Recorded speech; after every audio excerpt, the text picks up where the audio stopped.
Abra a tua Bíblia aí em Gênesis 26, versículo 18. De algum tempo eu tenho sido um homem de uma palavra só. Essa palavra tem sido tão interessante, porque são dois versículos perdidos ali no princípio da Bíblia. Mas, à medida que eu tenho meditado nisto, o Senhor tem acrescentado mais coisas. E isto tem a ver, se você já abriu, pode olhar para mim, isso tem a ver com a glória de Deus. Irmãos, como Deus quer manifestar a sua glória através de nós. Não só através de nós, mas em nós. Em nós e através de nós. Eu sinto que nós estamos... Eu sinto não, a palavra diz isto, que nós estamos vivendo nos últimos tempos. Dias de apostasia. Dias de incredulidade terrível.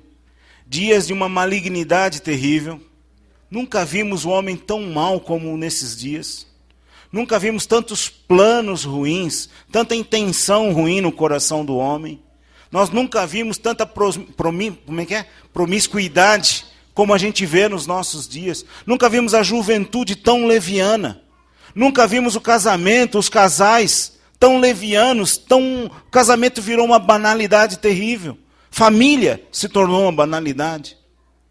Ao ponto de o próprio Papa estar perplexo com esse assunto. Quer dizer, nós criticamos, não é, a Igreja Católica, e com razão, pela sua idolatria, pela sua mentira, mas neste ponto temos que louvá-los. Temos que dar as mãos a eles e olha, é verdade, vocês também têm que abrir a boca. Porque o casamento virou nada. A família virou nada. A juventude virou nada. E nós, irmãos, nós somos a igreja do Deus vivo. Nós somos a manifestação da glória de Deus aqui nesta terra. E nós não podemos nos conformar com este mundo em hipótese alguma. Nós não podemos nos conformar com a situação. E mais do que nunca, eu creio que esta época é a pior de todas. A pior de todas que nós estamos vivendo. É a pior época da história. Nos últimos 25 anos, o avanço da ciência foi algo tremendo.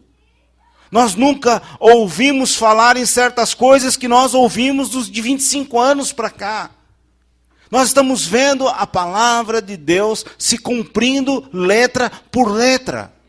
Este último século, de 1900 para cá, aconteceram mais coisas do que nos outros 2000 anos antes, 1900 anos antes.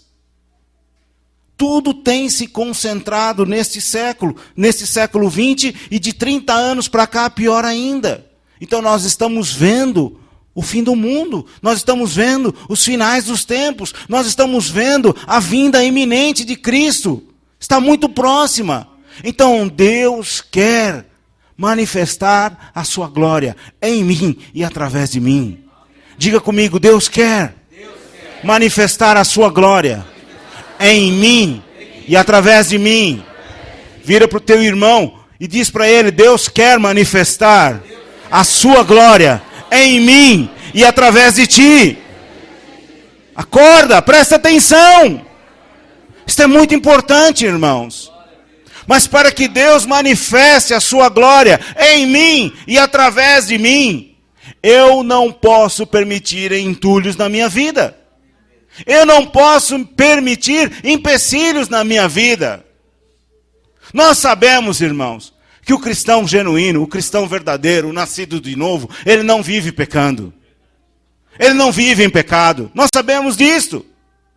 Mas acontece que mesmo numa casa limpa, nós de vez em quando vamos lá e descobrimos algumas teias de aranha, não é verdade? Nós vamos lá e descobrimos algumas coisas estranhas escondidas. Quem é que já experimentou isso na sua vida? A casa está limpíssima. Não é? Há irmãos que têm mania de limpeza. Não é? A casa está assim brilhando, mas ele ainda passa a mão para ver se tem algum pó. Mas mesmo assim ele é tomado de surpresa, porque quando ele abre um armário, tem alguma coisa errada. O cristão também não é diferente, irmãos. Só que nós servimos a um Deus que é muito santo. A um Deus que é santo. O seu Espírito que habita em nós é santo. E ele não admite, ele não aceita pecado, nem que seja pequenininho, nem que seja alguma coisa que possa interferir na sua presença em nossa vida. Então não adianta nada, irmãos, nós só cantarmos, ok, muito bom, glória a Deus, nós falarmos, mas nós temos que a todo momento estar analisando a nossa vida, estar vendo se não existe algo de por menor que seja na nossa vida. E se houver, nós temos que tirar, nós temos que remover. Para quê? Para que nós possamos ser canais da glória de Deus. E nós vemos aqui nesse trecho, em Gênesis 26, versículo 18, há muitas coisas para dizer aqui, mas não dá e não convém agora. E diz assim, tornou Isaque e cavou os poços de água que cavaram nos dias de Abraão, seu pai, e que os filisteus taparam depois da morte de Abraão, e chamou-os pelos nomes que chamara seu pai. Cavaram, pois, os servos de Isaque naquele vale, e acharam ali um poço de quê? Um poço de quê? Um poço de quê? O que são essas águas vivas? A glória de Deus. As águas vivas nos fala, água nos fala da presença de Deus, nos fala da glória de Deus. E quando a gente olha aqui para esse trecho, parece que não tem nada a ver, mas tem tudo a ver conosco também. Porque nós hoje somos os poços de águas vivas. Nós somos os retentores da glória de Deus aqui nesta terra. Somos nós que somos os transmissores, os retentores, os possuidores da glória de Deus. Ou o Espírito de Deus não habita em você? Habita ou não habita? Então, se ele habita, você tem a glória de Deus presente na sua vida. Então, irmãos, nós vemos nesse trecho que as águas vivas, elas sempre existiram. Isaac precisou de água viva, porque ele era um homem rico, ele tinha muitos rebanhos, ele tinha uma família muito grande, tinha muitos servos, e nós sabemos que a água ela é vital para a vida. E ele precisava de água. E é tão interessante a gente ver que Isaac era um homem muito inteligente. Ele estava num local onde não era muito comum ter água, não era fácil você encontrar água. Então o que Isaac fez? Isaac foi aonde Abraão, o seu pai, o pai da fé, já tinha passado. Ele já tinha aberto alguns poços. Mas nós vemos aqui, se nós lermos antes, nós vamos ver que os filisteus, por inveja, foram lá e taparam esses poços. Como os filisteus têm sempre inveja do povo de Deus. Eles tinham inveja de Isaac porque Isaac era próspero, Isaac tinha abundância, Isaac tinha abundância de vida, e não só, ele tinha abundância de bens, ele era um homem abençoado por Deus. E por isso, os filisteus foram lá e taparam os poços. Quem são os filisteus? Os filisteus é o povo do mundo. Representa o mundo, representa este povo invejoso, este povo que anda sempre em discórdia, esse povo que anda sempre inventando alguma coisa para impedir que os filhos de Deus se movimentem. Inventando alguma lei para impedir que o evangelho seja pregado. Inventando alguma coisa que faça com que a igreja deixe de avançar. Esses são os filisteus. A mesma forma que eles agiam no passado, eles continuam agindo hoje. E nós vemos sempre na palavra de Deus que esses filisteus se opunham sempre ao povo de Deus. Mesma coisa hoje, o povo do mundo sempre se opõe à igreja. Sempre se opõe ao povo de Deus. Sempre estão armando alguma coisa para impedir que a glória de Deus se manifeste através de nós. Sempre estão criando alguma coisa.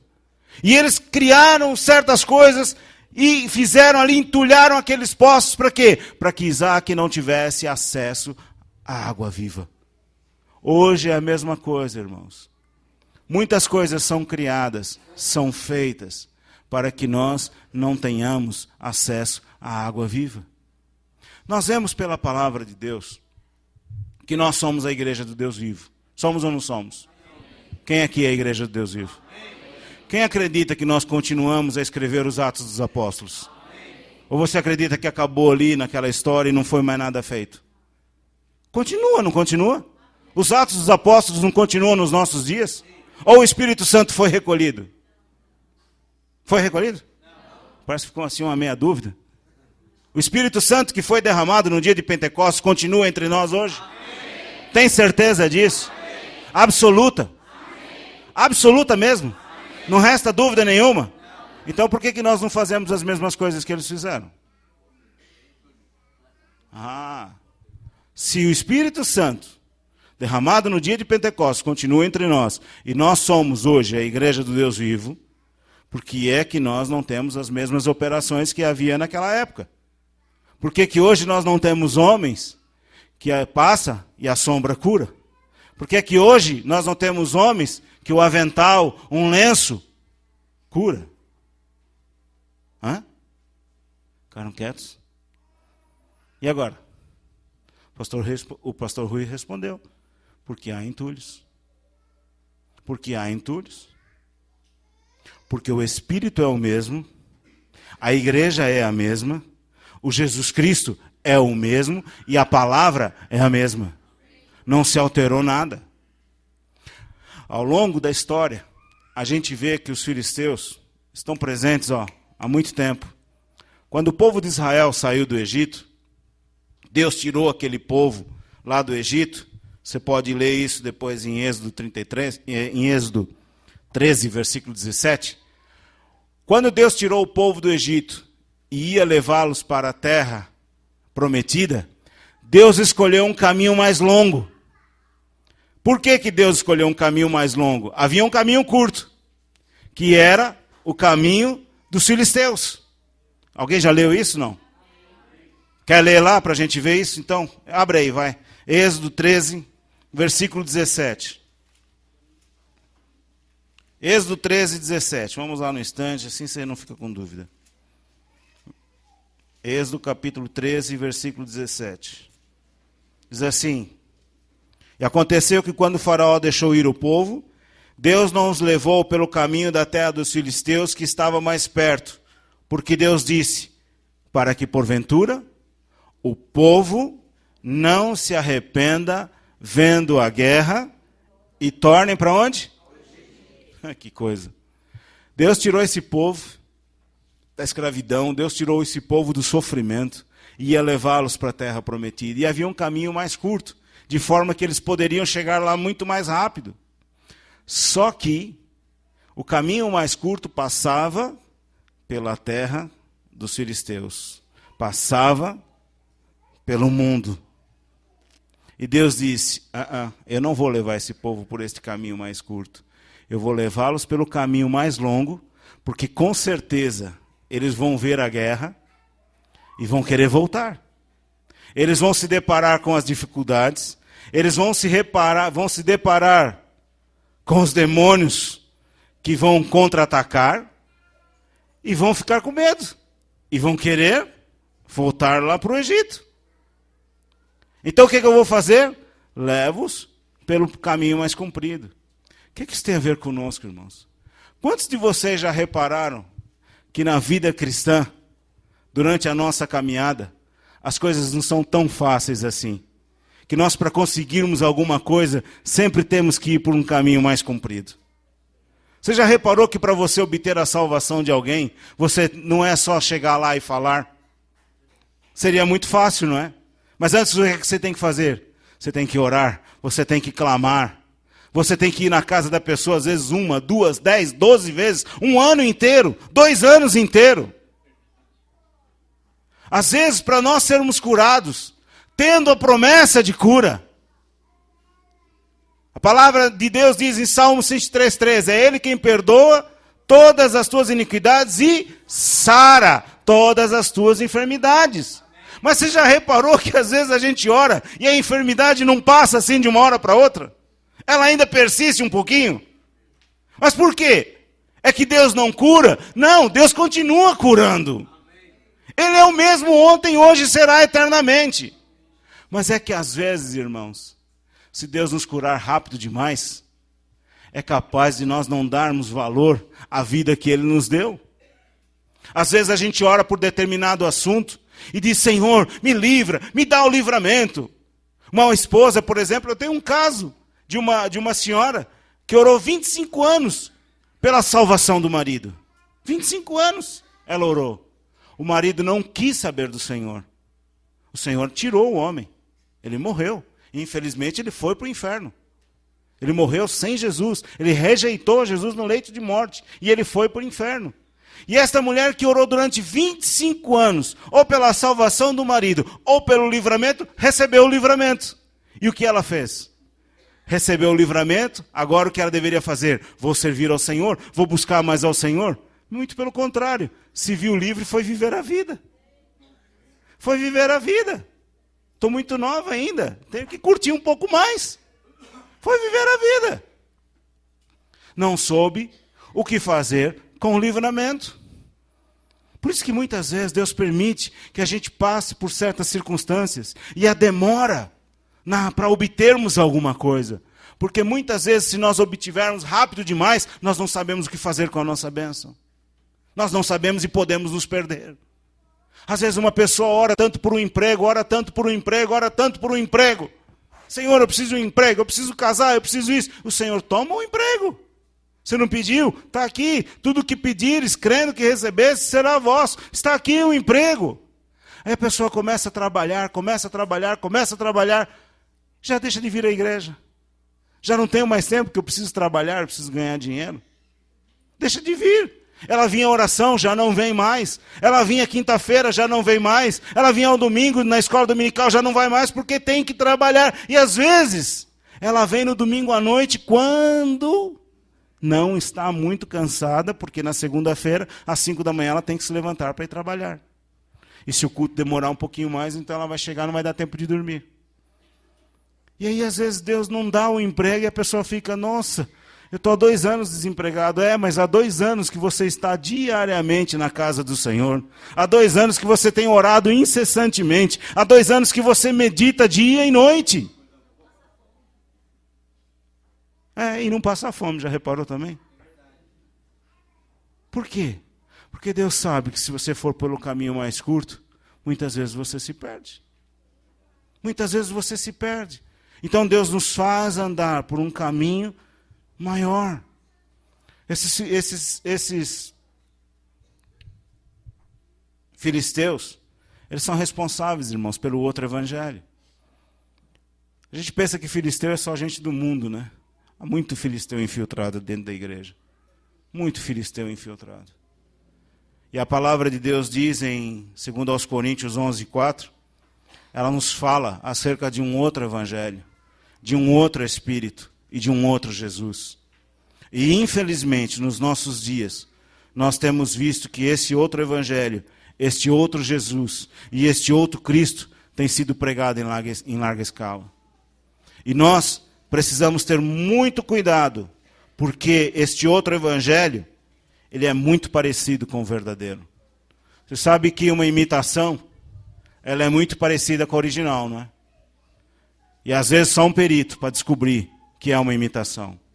Quantas vezes a gente vê aí pessoas andando de Rolex, tênis Nike, camisa Gucci, calça e tal, a pessoa se olha assim, rapaz, o cara tá podendo, né? Tá podendo na 25 de março, na Galeria Pagé. É falso dos pés à cabeça, até a cor do cabelo é falso.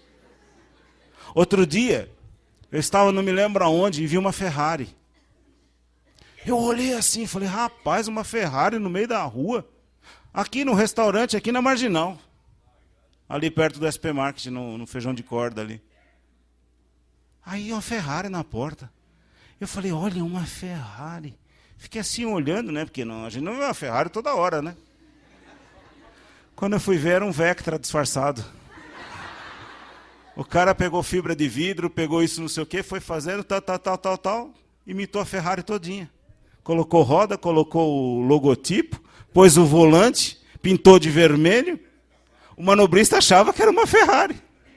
Aí eu fui olhando os detalhes e vi que era um Vectra, disfarçado de Ferrari. Você vê que até a Ferrari já consegue falsificar. Mas isso não é novidade, porque conseguiram também falsificar o Evangelho. Conseguiram falsificar o Jesus.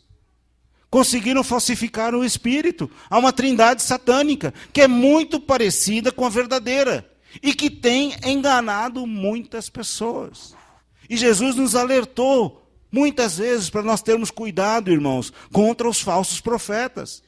Falso profeta não vem falar mentira, ele vem falar a verdade. Não sei se você acompanhou a reportagem esses dias, mas eu acompanhei um pouquinho assim, só para ver qual era a tônica, né, do cidadão que veio aqui, né, porque fizeram tanta pompa e circunstância. E ele falava de Jesus, e ele falava do Espírito Santo, e ele falava da palavra, e ele falava. E esse é descarado, né, porque logo depois ele já se dobra lá para as imagens. Mas muita gente que não se dobra às imagens tem falado o outro evangelho, o outro Jesus e o outro Espírito de uma forma, irmãos, que tem enganado muitas pessoas. Por quê? Parece o original. Mas aí quando nós vamos ver os detalhes, aí a gente vê que é uma Ferrari falsificada. Porque a gente vê, pode o outro casamento. Afinal de contas, que é isso, né?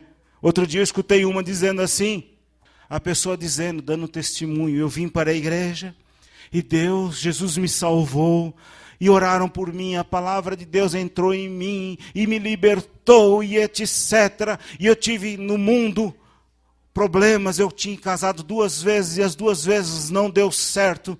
E eu vim para a igreja, e Deus agora me deu o meu marido, que é um homem de Deus. O 3º casamento. E a pessoa virou para ela e disse assim, veja como Deus é bom. Ela tirou o lixo da sua vida e lhe deu o melhor. Só que os outros 2 não morreram, eles estão vivos. E ela está casada com o 3º. Mas quem olha assim, você pensa, puxa, que gente de fé, não é? Não tem fé, é o outro evangelho. Aí você fala assim, mas pastor, o que nós temos a ver com isso? Nós estamos numa igreja onde o evangelho é pregado. Mas é que nós temos que estar de olhos bem abertos, irmãos. Porque muitas vezes há músicas, há canções, há hinos, que nós muitas vezes queremos cantar, que vem desse falso evangelho. Que muitas vezes nos faz, muitas vezes perder até a cânticos. Eu tenho analisado cânticos esses dias, que há cânticos que diz assim, que perdeu a esperança. Perde a esperança no Senhor. É como quem diz, eu já não tenho fé. Mas eles não falam direto, eles usam sinônimos. E nós muitas vezes não entendemos a palavra e cantamos. Só que quando a gente vai ver no dicionário, a gente fica perplexo com as coisas que nós estamos falando. E nós precisamos ter cuidado para não ficar contaminados. Não ficar contaminados. Por quê? Porque o nosso Deus é o mesmo. E Ele quer manifestar na sua igreja, na sua vida, na minha vida, o mesmo Espírito que operou na vida de Paulo, de Pedro, dos apóstolos, na vida de Estevão, Ele quer operar na sua vida também.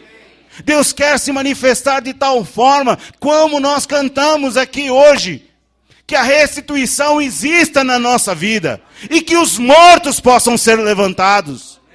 Se creres, que amém fraco. Eu gosto disso, os mortos serem levantados, só o Rui fala amém, glória a Deus. Eu e você vamos ressuscitar mortos, Rui. Nossa disputa não vai ser por outra coisa, a não ser quantos mortos a gente ressuscita primeiro. Amém! Fala para o teu irmão, você vai ressuscitar mortos.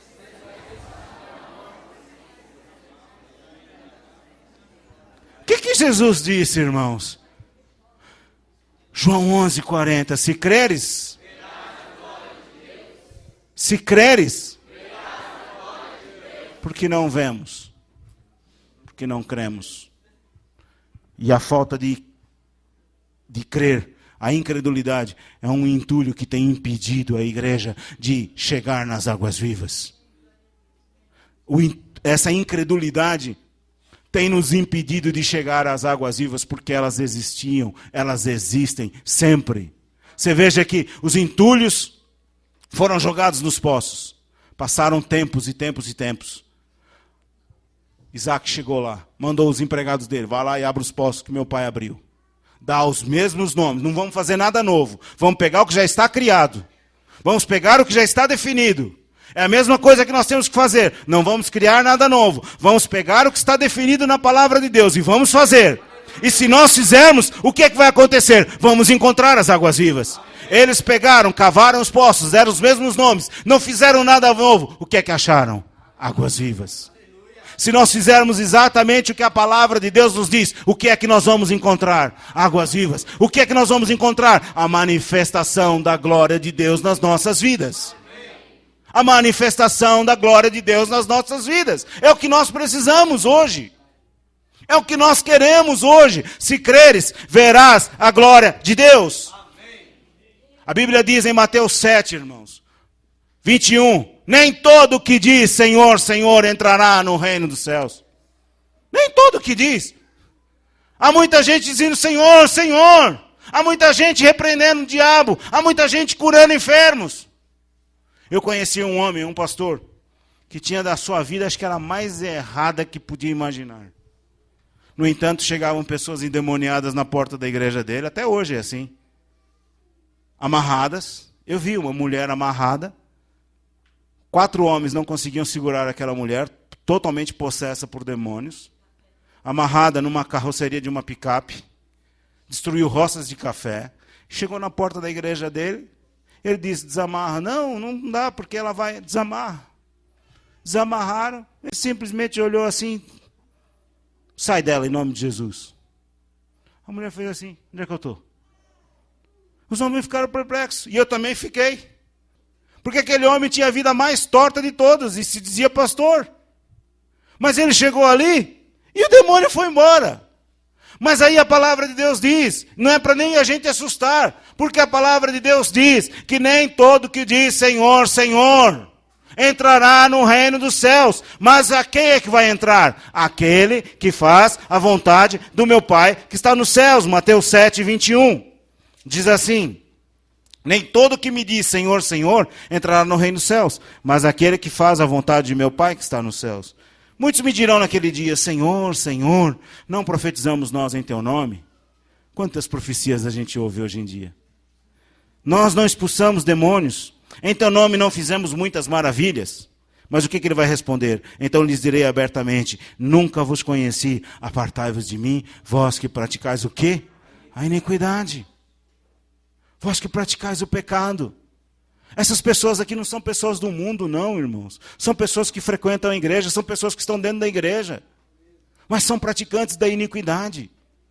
E Deus não quer estas coisas. Deus quer para si um povo santo, um povo de propriedade exclusiva. Deus quer um povo limpo. Deus quer um povo que a qualquer momento Ele possa manifestar a sua glória. Quando você vai se preparar? Quando você vai estar pronto? Quando é que nós vamos estar prontos? No dia da perseguição? No dia que a perseguição baixar aí, que entrarem aqui nas nossas portas e vão dizer está proibido pregar o evangelho? É nesse dia que nós vamos nos preparar, irmãos. É nesses dias que nós vamos nos preparar? Não, nós temos que nos preparar agora. Deus nos quer preparados agora. Deus quer te preparado amanhã de manhã, quando você for trabalhar, e você entrar no ônibus, e você entrar no seu carro, você entrar na sua empresa, e tiver lá alguém caído, alguém enfermo, alguém necessitado, e você abrir a sua boca, e da sua boca vai sair o quê? Água viva! Água viva! Deus quer você agora desimpedido. Deus quer que essa água viva flua de mim, flua de você, agora, hoje, nesse minuto, irmãos. Hoje é a noite de nós arrancarmos entulhos da nossa vida. De nós tirarmos todo o impedimento. Tudo aquilo que impede a glória de Deus de se manifestar. Ai, pastor, eu sou muito novo. Eu me converti agora há pouco tempo. Quantos anos, irmãos? Há 10 anos. Faz 10 anos só que eu estou na igreja. Sou novo ainda. Faz só 5 anos. A Bíblia não diz quanto tempo Estevão tinha, não é? Era um diácono ainda. Era um diácono. No entanto, Estevão saía às ruas e o que acontecia? Sinais, maravilhas, eram comuns na vida. Quantos diáconos temos aqui hoje? Que servem à mesa, irmãos? Levanta a mão, não fica envergonhado, não. Eu sei que tem diácono nessa igreja. Então, tem mais diácono ou não? Levanta a mão, diácono, para eu ver aqui quantos Estevão temos aqui. Aí, a quanto Estevão a gente tem aqui? A quanto Estevão a gente tem aqui? E nós vamos ouvir falar desses Estevãos. Nós vamos ouvir falar que Estevão andou por aqui Se tiver que ser apedrejado por amor a Jesus, glória a Deus, para ver aquilo que Estevão viu. Você já imaginou? Mas, por enquanto, nós ainda estamos sossegados. Nós podemos ser Estevãos da parte boa, fazendo sinais, prodígios, maravilhas, pregando o evangelho, vendo as pessoas serem salvas. Irmãos, a hora é agora. A hora é agora de nós arrancarmos. Não é amanhã, não é depois. Não é depois. Não é depois, é agora. Deus quer para si um povo santo, um povo limpo, um povo zeloso de boas obras. Deus quer nos usar a cada um de nós. Cada um de nós, jovens. Deus quer usar vocês. Que a Bíblia diz, jovens, eu vos escrevi porque sois o quê? Um monte de raquíticos problemáticos? Não, jovens, eu escrevi porque sois fortes e já venci. A palavra de Deus está em vós. E ele disse, e já vencestes o maligno. Quem aqui é jovem? Jovem mesmo, não vai aí os 50 levantar não. Só jovem, levanta a mão. E diga, eu sou forte. Eu sou forte. A palavra de Deus está em mim. E eu já venci o maligno. Amém. Nós temos uma geração forte. Uma geração que já venceu o maligno. Uma geração que não se esconde por nada. Uma geração corajosa. Carlinhos, você não é jovem, não? Eu não vi você de mão levantada. Vocês são fortes. Meus queridos, a hora é agora. Deus quer manifestar a sua glória no nosso meio. Deus quer manifestar a glória na igreja. Deus não quer só manifestar aqui. Chega desse medo, chega dessa timidez. Chega de ser só uma represa que recebe. O português tem uma expressão, chega de ser cabeçudo. Cabeçudo é aquele que vem à igreja e recebe. Quando é que ele dá? Nunca, mas ele continua recebendo. E a cabeça continua crescendo. Aí vem o irmão para a igreja com a Bíblia embaixo do braço, e a cabeça assim, de tão grande que está. Mas ele não dá nada. É hora. O Serginho, às vezes eu estou conversando com ele, o Serginho está com trabalho lá em Parelheiros, né? E o Serginho, a coisa que ele mais vibra é assim, pastor, eu às vezes eu tenho assim que dizer para as pessoas, olha, não vem não, que já tem muita gente aqui do meu lado. É assim, Serginho? Serginho tem que dizer, não, obrigado pela sua ajuda, mas eu já tenho muita gente já colaborando comigo. É assim, Serginho?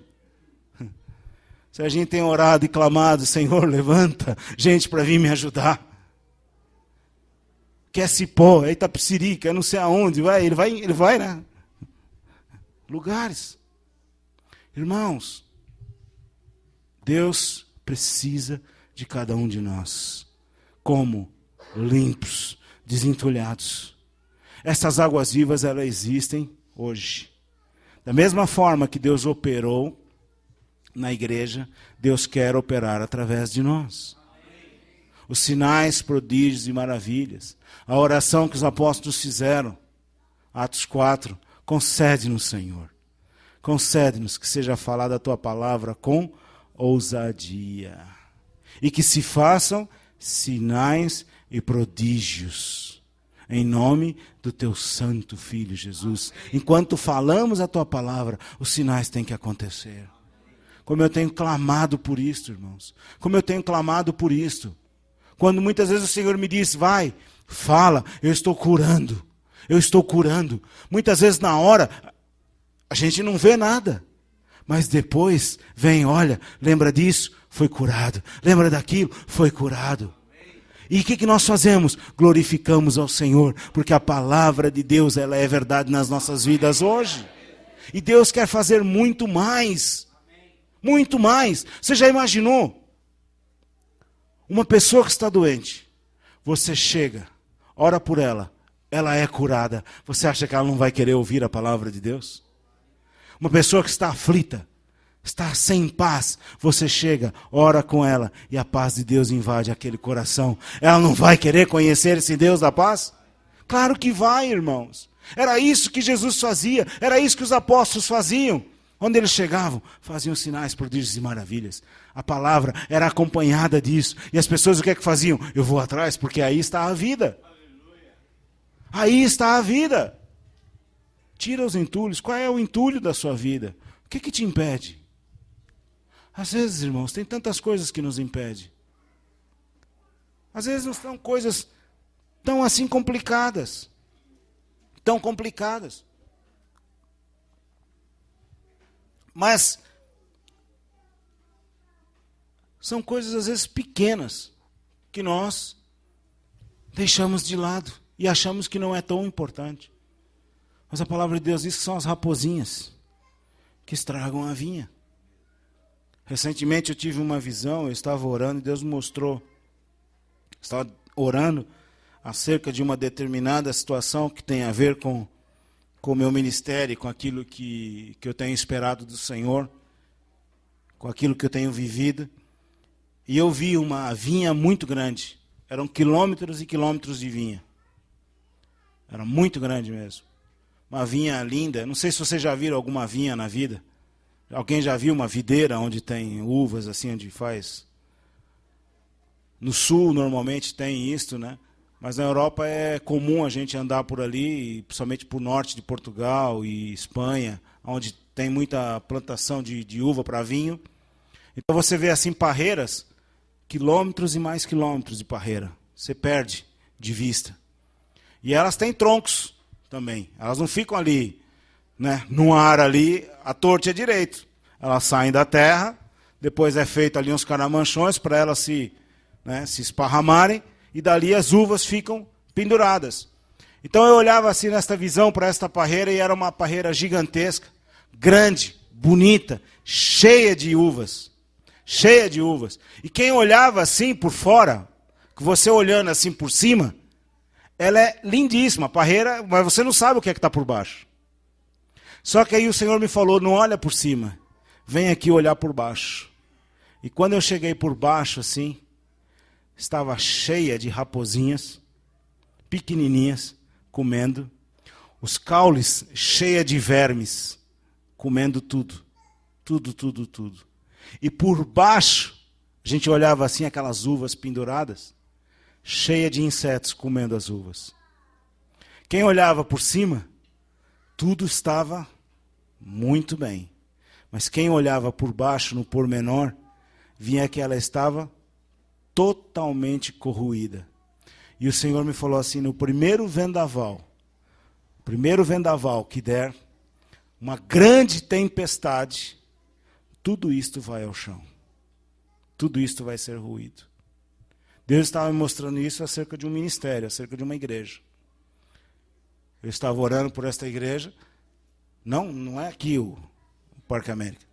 É uma igreja, um ministério. E Deus mostrou isso. As pessoas estão olhando as notícias, estão olhando pela televisão, estão olhando os jornais, e tudo parece que está bem. Mas a primeira perseguição que vai se levantar contra este ministério, tudo isto vai ruir. Tudo isto vai ruir. E se a liderança desse ministério não se arrepender apressadamente, eles vão perder tudo. Tudo, tudo, tudo. E pessoas vão morrer. Isso é muito sério. E eu fico vendo isso para mim também. Porque muitas vezes, irmãos, a gente gosta, nós como seres humanos, nós temos uma tendência, que é de olhar as coisas pelas aparências. Nós, seres humanos, gostamos muito de olhar aparências. Né? Em 1 Samuel, fala acerca disso. Fala acerca das aparências. Que o homem vê a aparência. O homem vê o exterior. 1 Samuel 16:7. O homem vê a aparência, mas Deus não vê como vê o homem. Nós olhamos para uma pessoa, e às vezes pela postura dela, nós dizemos, nossa, como essa pessoa é espiritual. Olhamos para outra e dizemos, nossa, como essa pessoa é carnal. Aí Deus olha e vê aquela pessoa que nós taxamos de carnal e diz: como ele é espiritual. Olha como eu me agrado dele. Olha o coração desta pessoa. Olha que coração contrito. Olha que coração. Eu não posso desprezar a oração dele. E aquela pessoa que nós taxamos de espiritual, Deus olha e diz: o barulho está bom aí, viu? Mas é carnalidade pura.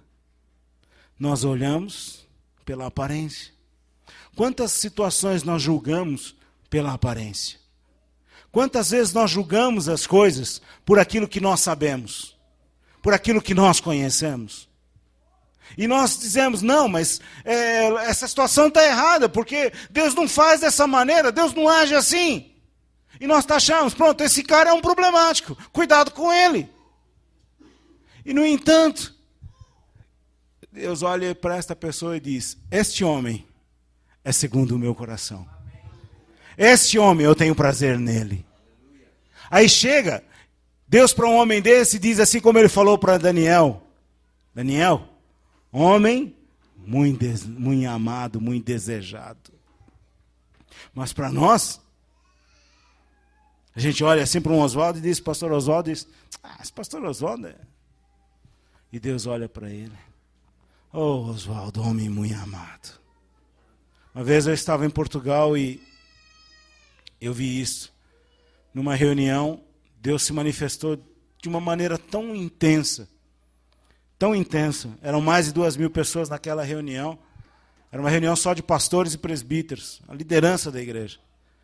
E ninguém conseguiu ficar de pé. Todo mundo foi parar com a cara no pó, inclusive o líder da igreja. Todo mundo foi parar com a cara no pó. E já eram umas 2h da manhã. Aquele pastor começou a orar pelas pessoas que ali estavam, orou uma por uma. E veio um senhor com seus entre 75 e 80 anos de idade. O irmão Martins, ele chamava Martins. E ele veio assim todo pequenininho, ele era bem baixinho. E eu estava do lado aqui. E eu ouvi aquele pastor orando por todas as pessoas. Eu estou falando que tinha 2.000 pessoas ali. Ele orou pelas 2.000 pessoas. E eu estava do lado e eu ouvi ele falando com cada uma. Quando chegou naquele senhor, ele abaixou assim, ele se encurvou, e quando o pastor colocou a mão sobre ele, o Espírito de Deus tomou aquele pastor e diz assim: está vendo tudo isso? E ele respondeu: estou. Foi por tua causa. Foi por tua causa. Você tem orado por isto há 30 anos. Há 30 anos você tem orado por isto. E desde o primeiro dia eu ouvi a tua oração e eu me derramei nesta noite por tua causa. Quem era aquele irmão? Era um irmão idoso, em que todos viravam para ele e diziam assim: ele é muito carola. Ele pregava o evangelho na rua, fazia evangelismo ao ar livre com uma corneta, essas cornetas que se aperta o botão e a voz amplifica. E ele foi preso várias vezes, a polícia chegava, prendia, levava ele para a prisão e você não pode falar desse Jesus. E isto em Portugal, há 30 anos atrás, era proibido pregar o evangelho. A polícia prendia e matava. O catolicismo imperava naquela nação. E ele saía da prisão, a primeira coisa que ele fazia, ele comprava outra corneta, porque eles tinham quebrado aquela, ele comprava outra corneta, ia para a mesma praça e dizia, e começava a pregar o evangelho. Chegava a polícia, prendia ele de novo. Mas a gente não proibiu você, Martins, de pregar o evangelho? Ele virava e dizia assim: importa mais obedecer a Deus do que aos homens. Vocês podem me prender 30 vezes eu voltarei. E ele sempre voltava. 30 anos depois, houve um derramamento do Espírito em Portugal por causa daquele homem que orou durante 30 anos e ninguém dava valor por ele. Por causa de um homem. O que Deus não pode fazer por nossa causa aqui nesta noite? Qual é o movimento que Deus não pode fazer por nossa causa? A tua oração, irmãos. A tua oração que muitas vezes você acha que Deus não ouviu. E você julga a tua situação por aparência. Porque os outros têm julgado a tua aparência. Porque os outros têm falado acerca dos teus filhos. Porque os outros têm falado acerca do seu casamento. Porque os outros têm falado acerca do seu emprego. Porque os outros têm falado acerca da sua saúde. O que é que Deus tem falado acerca de cada coisa para você? É isso que você tem que prestar atenção. Hoje, aquele moço profetizou aqui. Restituição. É hora da restituição. Se nós atentarmos, irmãos, e começarmos a ouvir com mais diligência as coisas que têm nos sido faladas, as coisas que têm nos sido dirigidas. Às vezes até quem fala não tem a noção, a intensidade total do que é que Deus está falando. Deus quer, sim, Senhor, restituir o seu povo. Deus quer, não é só riquezas. Nós cantamos agora prosperidade. Você sabe o que é prosperidade? Hã? O que é prosperidade? Prosperidade é você ter todas as tuas necessidades supridas pelo poder de Deus. Isto é prosperidade. Diga comigo, prosperidade é ter todas as minhas necessidades supridas pelo poder de Deus. O que você precisa nesta noite? O que você precisa nesta noite? O que você quer nesta noite? O que você tanto necessita nesta noite? O Senhor vai te restituir. Mas o Senhor ainda não te restituiu por completo, porque você ainda tem entulhos impedindo que a água viva corra através de você. A Bíblia diz, em João 4 e João 7, falando desta água. Vamos lá rapidinho para nós terminarmos. E dizia assim, João 4.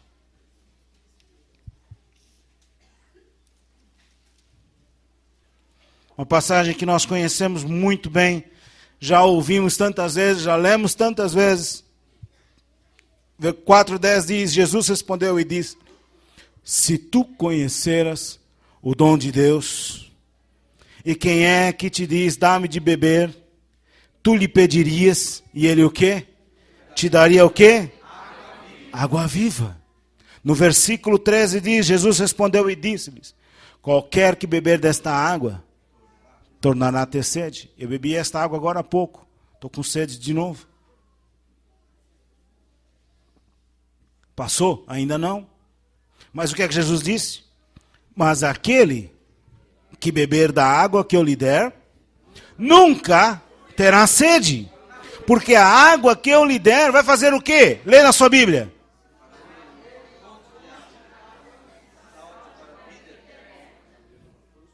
Se fará nele uma fonte de água a jorrar, para quê? Para a vida eterna. Você já pensou? O Salmo 1 diz, pois será como árvore plantada, junto a ribeiros de águas, a qual dá o seu fruto na estação própria. Você já pensou que a água que sai de você faz com que as árvores que estejam ao seu volta frutifiquem? Você já pensou nisso? Você já pensou nisso? Que a água que sai de você, a água que sai daqui de cima, faz com que nós frutifiquemos? Você já pensou que a água que sai de você, na sua casa, com seus filhos, faz com que eles frutifiquem? Por que tem que se preocupar com a menina, com o rapaz, com o genro, com a nora, com o periquito, com os cachorros? Não precisa. Tem que se preocupar com ninguém. Você já pensou que de você sai água viva, a jorrar para a vida que termina com 70 anos? Vida eterna. A água que jorra de você faz com que os frutos que você tenha seja permanente, não apodreçam. Água viva tem que jorrar de dentro de você, tem que jorrar de dentro de mim. Água viva, Deus quer fazer brotar de dentro de você. João 7, 37 e 38. Quem sabe de cor esse versículo? E no último dia, o grande dia da festa, Jesus pôs-se em pé e clamou dizendo, se alguém tem sede, venha a quem? Venha a mim e beba. E o que vai acontecer depois? Quem em mim, como diz, o quê? O que o pastor falou? O que o médico falou? Como diz o quê? Não é como diz o relatório do médico? Não é como diz o aviso prévio que você recebeu? Como diz o quê? A Escritura. O que vai acontecer? Quantos rios? Quantos rios? Quantos rios? Quantos rios? Igual Pinheiros? Igual Tietê? Não. Rios de água. Água, não é águas. Água viva. Rios de água viva. E serão como árvore plantada junto a ribeiros de águas, a qual dá o seu fruto na estação própria e cujas folhas... As nossas árvores caem as folhas, né? A gente vê aí, o irmão estava varrendo agora um monte de folha aqui, mas essas aqui não caem as folhas. E dão frutos na estação própria. Pode acreditar, irmãos, que no dia que Deus determinou, a tua cura apressadamente brotará. No dia que Deus determinou, o seu filho virá à salvação. No dia que Deus determinou, o seu marido virá à salvação. No dia que Deus determinou, a sua mulher virá à salvação. No dia que Deus determinou, o seu emprego vai aparecer. No dia que Deus determinou, o seu casamento vai acontecer. No dia que Deus determinou, o seu casamento será restaurado. No dia que Deus determinou, tudo na sua vida funcionará e funcionará bem. No dia que Deus determinou. Nesta noite, antes de nós tomarmos a Santa Ceia, nós vamos fazer o que diz a palavra de Deus. Examine-se o homem a si mesmo. Quantos de vocês querem que esta palavra, água viva, flua de você? Aconteça de verdade. Como é que nós sabemos? Como é que nós sabemos que a palavra está acontecendo na nossa vida? Pelos frutos, por aquilo que acontece. Como é que eu sei que a palavra é realidade na minha vida? Pelas coisas que vão acontecer, que a Bíblia diz que os sinais seguirão aos que crerem. A palavra está funcionando quando há evidências. Quando há evidências, quando há provas, a palavra funciona. É sinal que ela está funcionando. Se nós vermos curas acontecendo, se nós vermos libertação acontecendo, se nós vermos paz no nosso interior, se nós vemos descanso, se nós vemos que nós não estamos mais aflitos por nada. Uma vez um pastor chegou para mim e disse assim: pastor, eu estou preocupado. Com o quê? Eu estou preocupado que já fazem 2 meses que eu não tenho nada para ficar preocupado. Ele era tão ansioso por tudo, que ele ficava doente de tanta ansiedade. E ele ficava, ai, por que isso? Ai, por que aquilo na igreja? Ai, por que aquilo? Um dia eu não aguentava mais. Eu parei com ele e disse: homem, chega, em nome de Jesus, eu vou repreender de você esse espírito de ansiedade. Ele olhou para mim assim: eu não sou ansioso. Não, e o que é isso? Não, eu sou preocupado. Não, filho, você é ansioso, e a ansiedade é pecado. Eu vou orar com você nesta noite, era de madrugada já. Ele morava comigo, e você, a partir de hoje, não vai mais ter ansiedade na sua vida, nem preocupação. Você vai descansar no Senhor. Vai descansar no Senhor. E você crê nisso? Eu creio, pastor. Chega. E ele orou. 2 meses depois, ele veio brincando. Ele veio brincando. Estou preocupado. Eu falei: epa, não, fica tranquilo. Eu estou preocupado porque nunca mais eu me preocupei. Ele descansou no Senhor. Então, aí eu sei que a palavra funciona. Quando você não estiver mais preocupado com nada, você está desempregado. Isso não quer dizer que você vai sentar agora e não vai mais procurar emprego. Que aí também já é relaxo. Não é? Porque às vezes a gente fala assim: bom, a gente não tem que fazer nada, tem que esperar. Não, mas há certas coisas que nós temos que fazer. Não é verdade? Eu não vou ser limpo sem tomar banho. Eu tenho que ir lá tomar banho. Mesmo que eu tenha muita fé que eu estou limpo, mas se eu não tomar banho, ninguém aguenta. Não adianta nada a minha fé. Eu posso ter muita fé que eu vou conseguir um emprego, mas se eu não for procurar, eu nunca vou encontrá-lo. Se eu não sair de casa, eu não vou encontrar. Se eu não mandar currículos, eu não vou achar. Mas a diferença é em eu ir procurar esse emprego preocupado, ansioso, e ir procurar esse emprego descansado no Senhor, porque Ele tem o melhor para mim. Porque Ele tem o melhor para mim. E o melhor é meu. Por quê? Porque eu sou filho de Deus. Então agora, num instante, você abaixa a sua cabeça. E você agora dá uma pesquisada na sua vida. E seja sincero consigo mesmo. Talvez na sua vida você tenha falta de perdão. Falta de perdão é um empecilho, é um entulho terrível. Não perdoa alguém que te fez muito mal.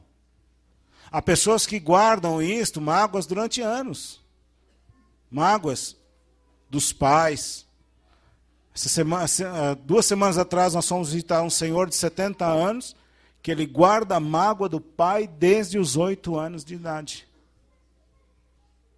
Então, nesta noite, o que é que te impede de fluir? Timidez? Você é uma pessoa muito envergonhada?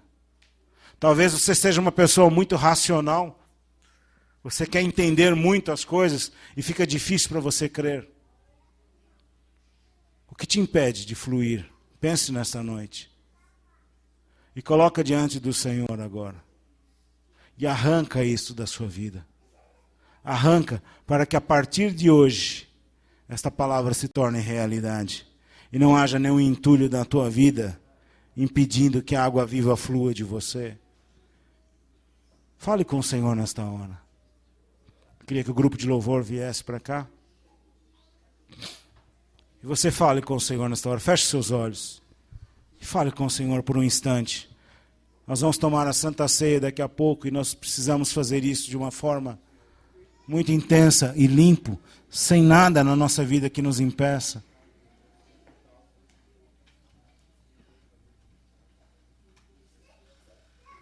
Aleluia, Jesus. Seja sincero com você mesmo. O que é que te impede? Talvez sejam pensamentos. Você é muito atacado na área dos pensamentos.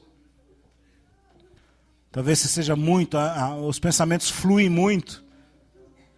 Nós sabemos que a mente é um campo de batalha, onde o diabo trava grandes batalhas. Ele quer porque quer dominar a nossa mente. Mas em Cristo, nós somos muito mais do que vencedores. Fica de pé agora, de olhos fechados. De olhos fechados, você erga suas mãos ao Senhor.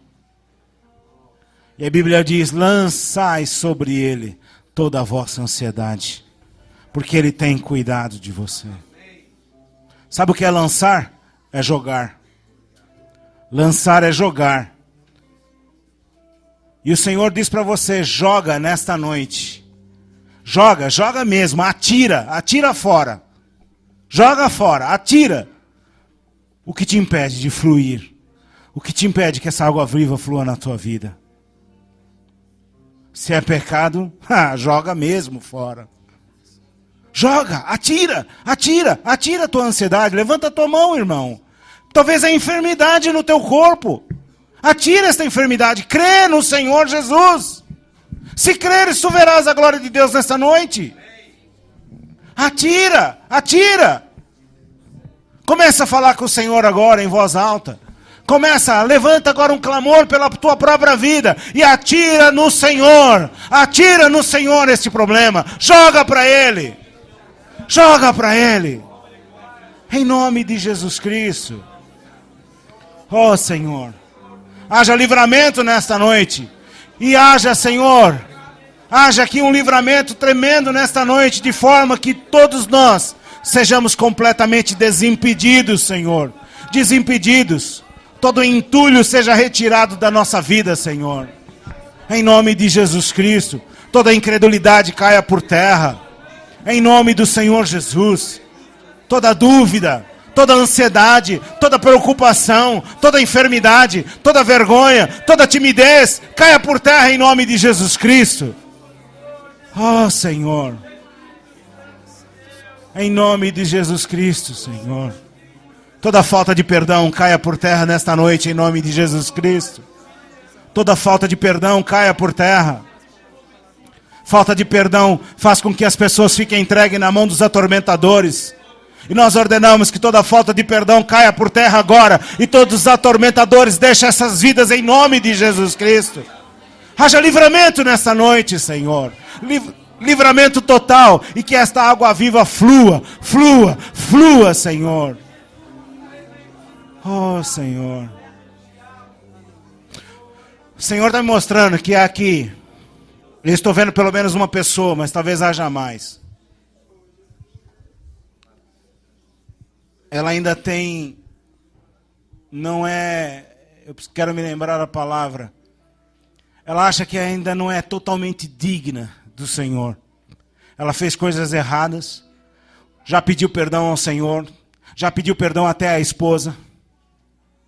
Mas ela ainda tem assim como que, eu ainda não sou digno por completo, eu errei. Ainda tem acusação, a palavra é esta.